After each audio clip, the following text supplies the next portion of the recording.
Buenas tardes, ¿cómo les va? Hoy estoy haciendo la clase el mismo viernes, recién acabo de llegar de la Uni 3. Lo que pasa es que mañana tenemos una chorizada ahí en la Uni, entonces prefiero hacerlo ahora tranquilo y mañana tener libre el día. Bueno, el tema de hoy, el tema de hoy y del viernes que viene va a tener que ver con el más grande de todos, con Carlitos Gardel. No puede faltar en ningún programa de tango hablar de la figura de Carlos Gardel.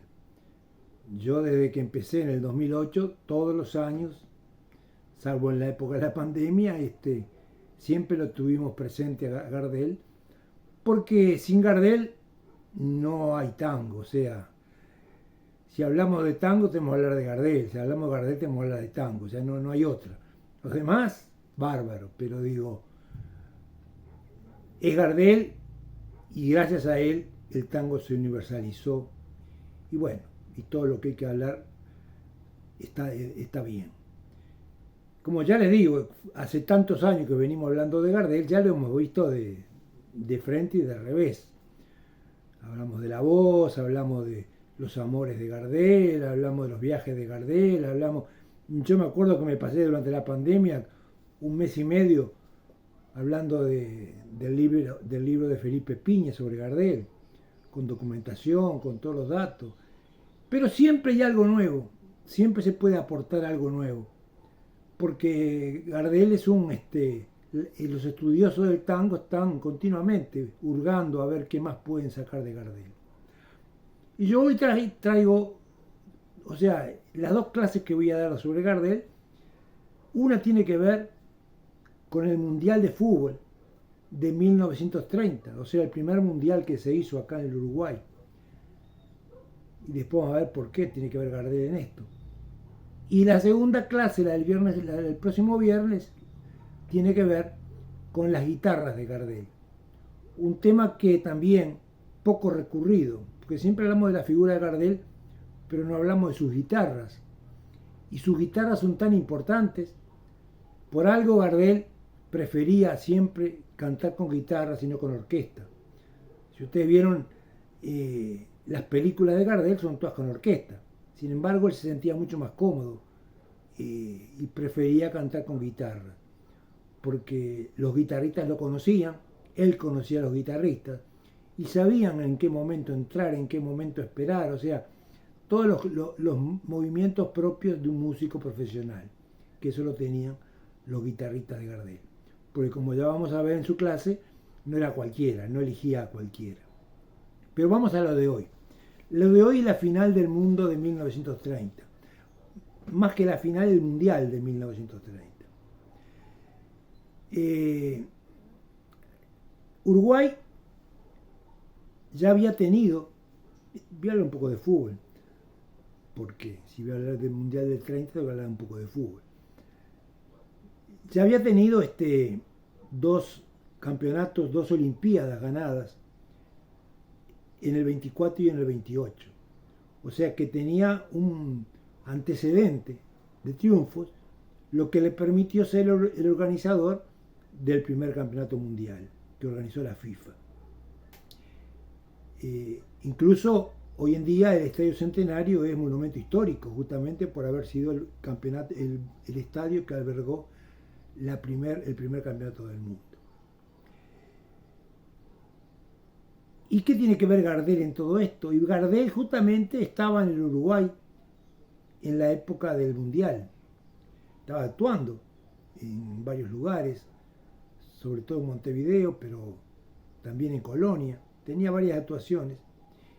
Y Gardel, si bien no era su hobby preferido, su deporte preferido, ustedes saben que Gardel era carrerista, a él le gustaba el turf, era lo que más le atraía. Y aparte sus caballos fueron famosos, pero también le gustaba el fútbol, no era solamente el turf.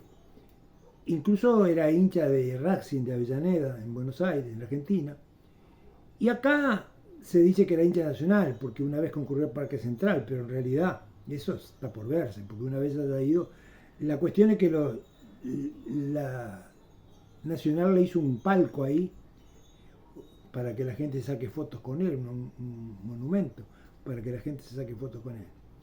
Pero eso está por verse. Y eso que yo soy hincha Nacional. Bueno, todo esto, ¿cómo viene el asunto? El asunto viene de que Gardel tenía su corazón dividido entre los dos cuadros, entre Uruguay y entre Argentina. O sea, porque ya a esa altura, estamos hablando del año 30, ya era famoso. No era que recién empezaba, ya era conocido en Europa, ya era conocido en el mundo. O sea que era muy famoso y era muy querido, tanto en el Río de la Plata, en la Argentina, como en el Uruguay. Por eso para él era muy difícil decidirse a qué cuadro va a hinchar o por qué cuadro va a estar en la final, porque justamente todo esto viene a que la final del Mundial se va a dar justamente entre los dos cuadros rivales, entre Argentina y Uruguay. Que dicho sea de paso, en esa época eran más los triunfos de Uruguay que los de Argentina. Ya le habíamos ganado en las Olimpiadas, cosa que no pasa últimamente, que nos tienen de hijo. Pero en julio, justamente, se dio el campeonato mundial y llegaron a la final los dos cuadros más importantes que había en el momento, que era Uruguay y Argentina. Y ahí es donde empieza la comedia de Gardel. ¿Qué hace Gardel?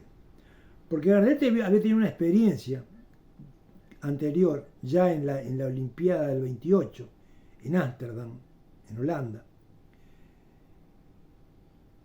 donde Uruguay salió campeón, ya dijimos recién, pero Gardel, que era hincha de o sea, que simpatizaba por los dos cuadros, los invitó a los dos cuadros a ir a verlo a una función que daba en París, y allá fueron las dos delegaciones, la Uruguay y la Argentina, y marchaba todo bárbaro el recital de Gardel, todo bárbaro, hasta que uno de los argentinos, un tal Orsi, un jugador de fútbol, se subió al escenario y empezó a cantar con Gardel. Eso no le gustó nada a los uruguayos.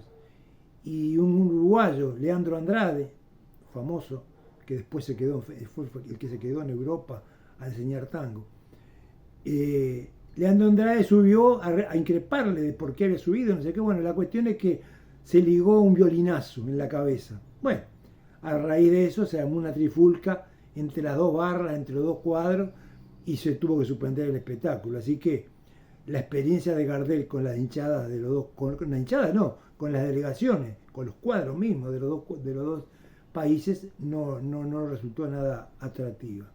Por eso no quería repetir el plato, o sea, no quería mandarse la misma que había pasado en el año 28. Y entonces, ¿qué decide? Decide visitar a las dos delegaciones, pero por separado. Primero visitar a los uruguayos y después visitar a los argentinos. Y así fue. Un 8 de julio, por la tardecita, llegó Gardel a la sede donde estaban concentrados los uruguayos, que era el Hotel del Prado, que en aquella época quedaba donde hoy es la cancha de River Plate, ahí en el Prado.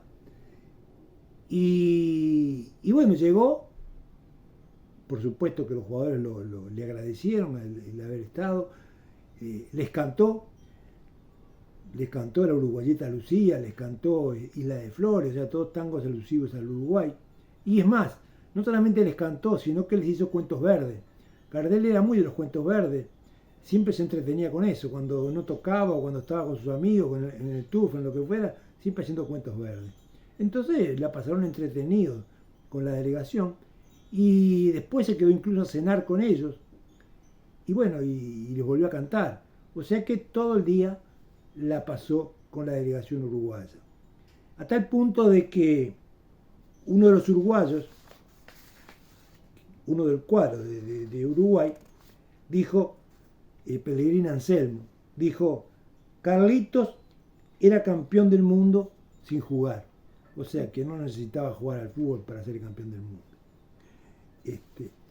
Bueno, y así pasó entonces la participación de Gardel por la delegación uruguaya. Pero el otro día se fue a visitar a los argentinos. Los argentinos estaban parando en un hotel en la barra de Santa Lucía, el Hotel Baltimore, que dicho sea de paso todavía existe. O sea, un hotel muy viejo que justamente está utilizado como museo. Hay placas, hay todo, rememorando justamente la fecha en que Gardel los visitó en aquella